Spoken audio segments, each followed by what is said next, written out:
what she says actually doesn't quite. Guys, I'm so sorry. Okay. My plan wasn't to post this evening. I was having a nap. I woke up and I was going through my phone, and a lot of things have happened, guys. A lot of things have happened, and I just want to quickly get it out of the way because tomorrow I have a very tight sprint that I'm on, and I don't think I'll have the energy to look at this until evening. So let me just keep you up to speed. First of all, Sophie Chandauka has deleted her Twitter, guys. She's deleted it. I saw it on Twitter. I went to check because what I planned on doing tomorrow evening was to go through her Twitter and kind of like do some interneting and do some contradictions as a reaction. But it's gone. I can't see it anymore.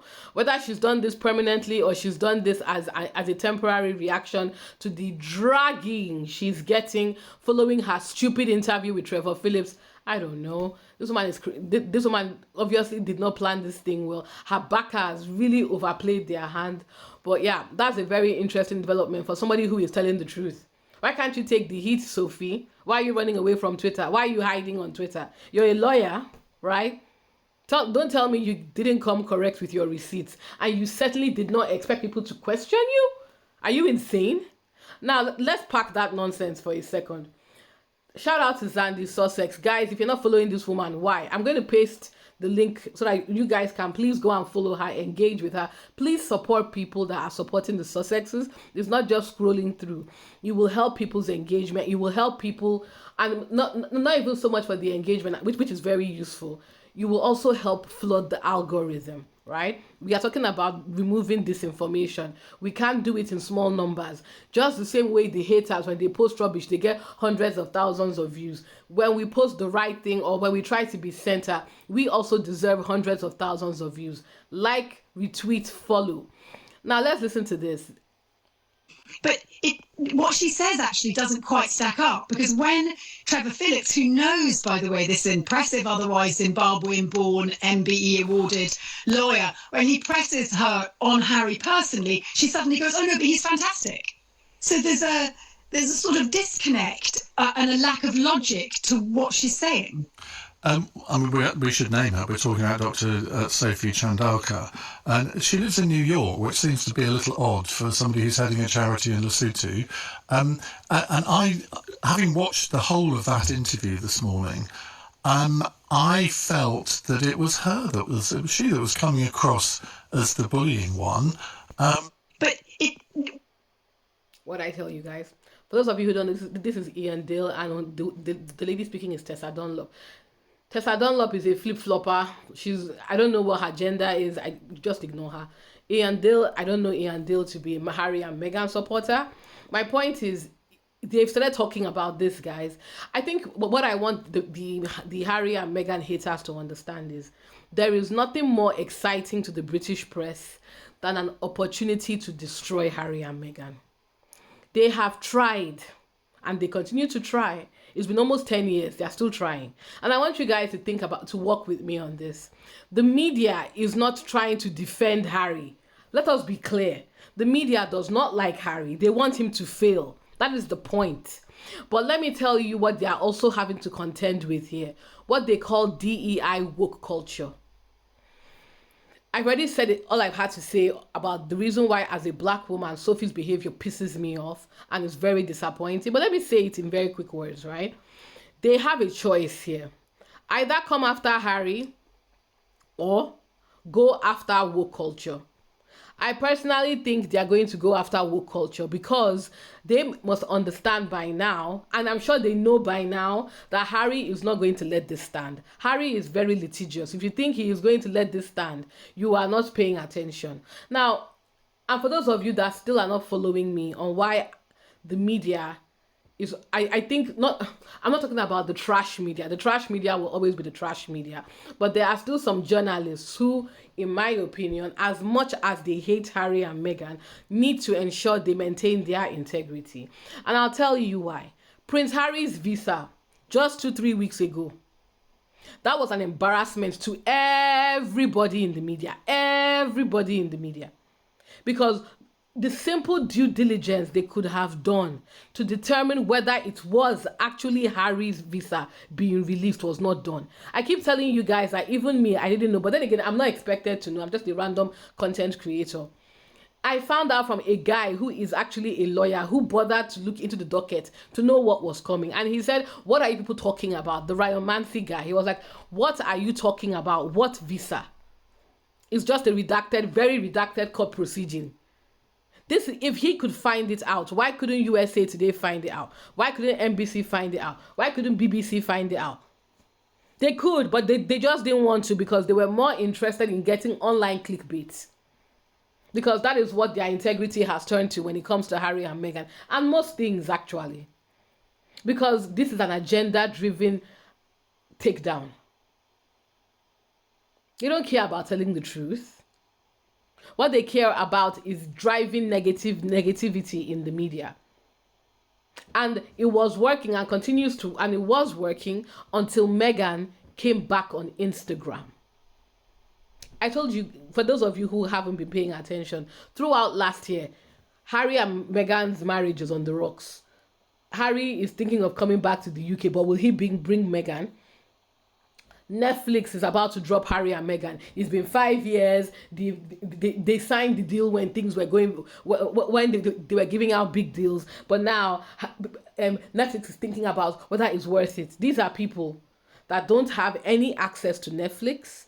They have never in their own lives signed a typical or a similar deal with any broadcaster. They don't have any actual experience in these types of deals, but they were giving us their thoughts and or what I feel is their hopes for the future of Harry and Meghan Netflix deal. But all that speculation, and they didn't know that Meghan had a business partnership with Netflix, and they certainly didn't even know that Meghan had a brand called As Ever. So by contradicting them, what she is doing is she is killing their credibility. If she kills their credibility, there goes their money. Because believe it or not, there are people that hate Harry and Meghan so much that they are willing to believe what looks like absolute nonsense and click on those articles. But if Meghan is posting directly herself, why do I have to get my news from The Sun? Why do I have to get my news from Daily Mail? Why do I have to get my news from Daily Express? Let me just go to the source. And that's what a lot of these Meghan haters have started doing. They just go directly to the source and get the news. The only time they go to the papers is when they want to get, let's go and read the comment section. Or let's go and take what they know is utter and complete nonsense to drive their own content. Those of you that are getting media savvy, you should know how to react to this type of thing, right? Just wanted to bring that up. Now, let's talk about the Sky News interview. I was very excited about it. I watched it, guys. I made my notes on my laptop because I knew that my plan was to actually share the screen of Sophie's Twitter account being removed. But when Zandi posted, when I saw this Zandi post, I was like, let me use this instead. I'm not going to play the video of that interview because, no, it's utter and complete nonsense and I don't believe in wasting my time. So let me start by summarizing the interview, the high points, and then I'm going to focus on the ways that she contradicts herself. High points from the interview. She spoke about, of course, what we know of the accusations of bullying and harassment, her words, if I can paraphrase. Prince Harry orchestrated a campaign of harassment and bullying at scale to force her out of her position. Ma'am, you are on a charity. They have a board of trustees. They can ask you to resign. Then the next thing she was saying was that Harry blindsided. But this one I put in highlights because I had to go and check. She said Harry resigned without informing her directly, and he blindsided her with a public announcement on March 25th. She said, this is her exact quote, really what Prince Harry wanted to do was to eject me from the organization, and this went on for months through bullying, harassment. I have documentation. I want to remind everybody what I just said now. Harry is on a board of trustees. He wasn't the only one. And for those of you who conveniently keep this out, the entire board resigned. It wasn't just Harry. He resigned in solidarity. The next ridiculous talking point: Netflix interference with fundraising. What? She brought up the Miami Polo fundraiser and said that it almost collapsed because Harry insisted on bringing a Netflix camera crew for his series, turning a charitable event into a commercial undertaking. This led to the, according to her, the loss of a discounted venue, increasing costs and logistical challenges, although Harry was able to secure an alternative host.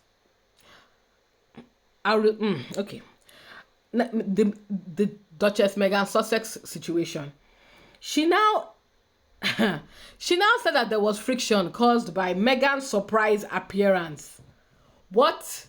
At the polo event with Serena Williams, which disrupted the planned choreography on stage. She refused a subsequent request by Harry's PR to release a statement publicly to defend Meghan against negative press. We've already spoken about this, don't worry, we won't rehash it.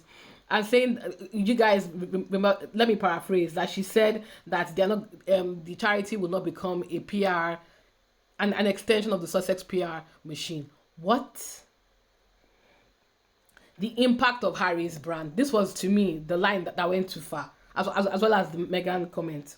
She said that the reason why she wasn't able to secure Centerbilly donors is because Harry's brand is toxic. Don't worry, I'll respond. She mentioned, I want it to be noted here, she did not provide any evidence of this. She provided no evidence of this, guys. Apparently, people became uncomfortable after Harry moved to America in 2020, and it made sponsors uncomfortable and hurt fundraising efforts. And that whistleblower complaint. She said that Harry interfered with her whistleblower complaint about abuse of power, harassment, bullying, and misogynoir with Centerbilly, suggesting a cover-up involving the prince. Then she went on to defend her leadership, of course. When she was asked by Trevor but everybody resigned. I mean, he actually asked that question. She now, instead of answering that question, she asserted that her whistleblower complaint triggered the backlash and Harry's actions were retaliatory. Let me quickly remind everybody, Harry was not the only person that resigned. He resigned in solidarity with the board. Everybody resigned. The board of trustees all resigned. It wasn't just Harry and Prince Cecil. Notice how there's nowhere that she mentions Prince Cecil. She's focusing on Harry. And Harry is toxic.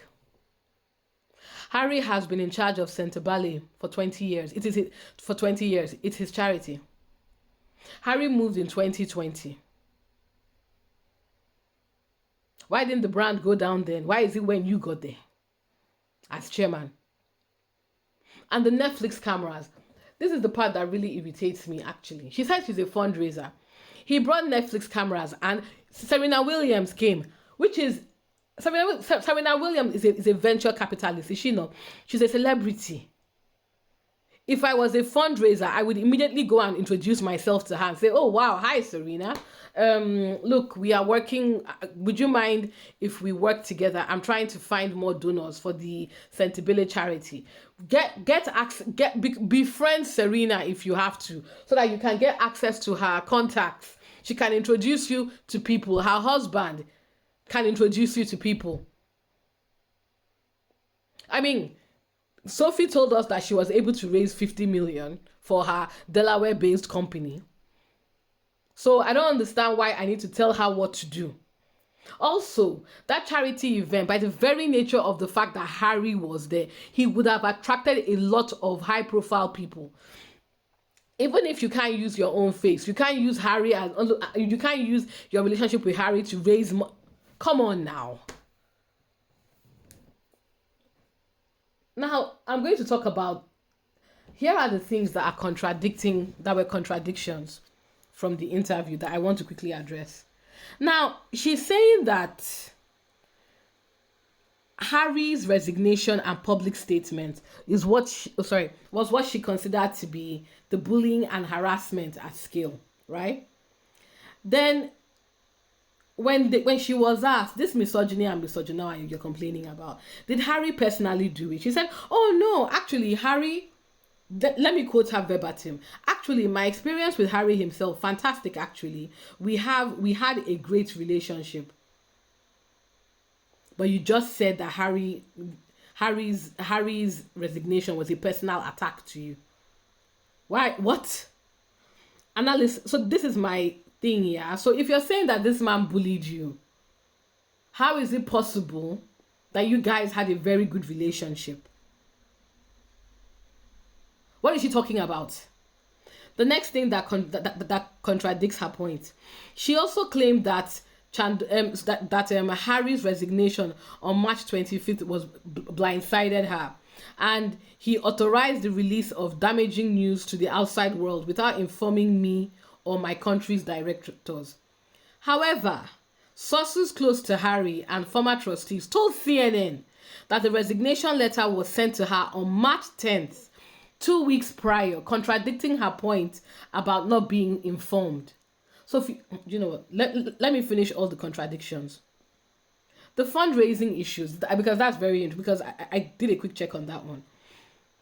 She blamed Harry's toxic brand and saying that it was a significant correlation to his move to the US. But other sources have said that the low donations during her time was primarily linked to her hiring of a costly, I mentioned in the other videos that she hired a very expensive consultancy firm, which she of course will deny as the primary source of the financial strain in the interview, because that's what she did on Sky News. So it's interesting that she's saying that Harry is the reason that the brand is not, the charity Sensibility could not attract fundraising, which is ridiculous, and it doesn't make any sense. That is a bald-faced lie. But she knew they were not making money, but she still had 500K to go and give a consultancy firm. The Netflix incident, let's talk about that one. She blamed Harry for derailing the Miami Polo event, and as a result, they lost the discounted venue they got. But then she also says that Harry resolved the issue by securing them a new host through his connections. So what's the problem?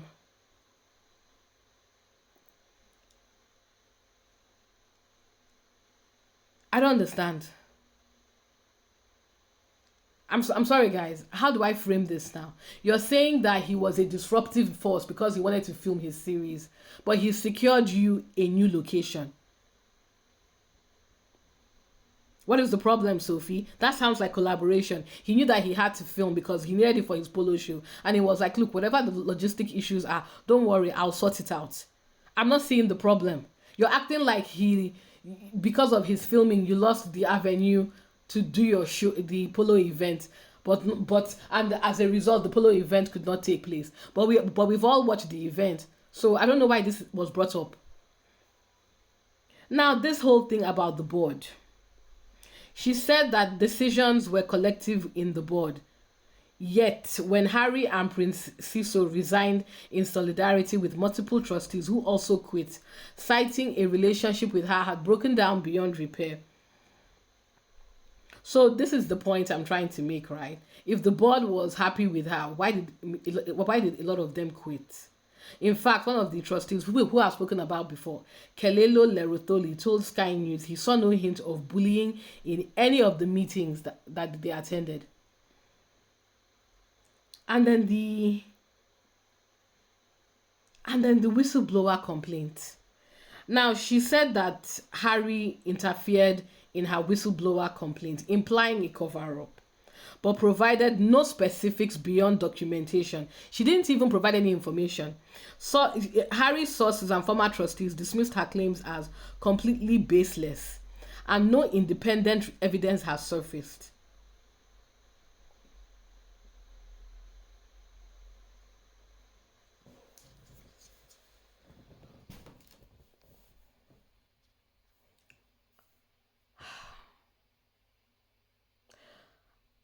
I don't know why this woman is determined to stay on a board that she was working for free. I don't know why she has refused to step down. I don't know. And I'm more importantly, I don't know why she's quit Twitter. Sophie, you started a war. Why are you running away when the heat is getting hot? You said you have documentation now. What is stopping you from releasing your documentation? You're a lawyer. And you know one thing I have to say? I am very proud of the public for seeing through this. I keep telling you guys that something has changed in the air. People nowadays, and I want to use the Blake Lively, Justin Baldoni situation as a very good example of this, right?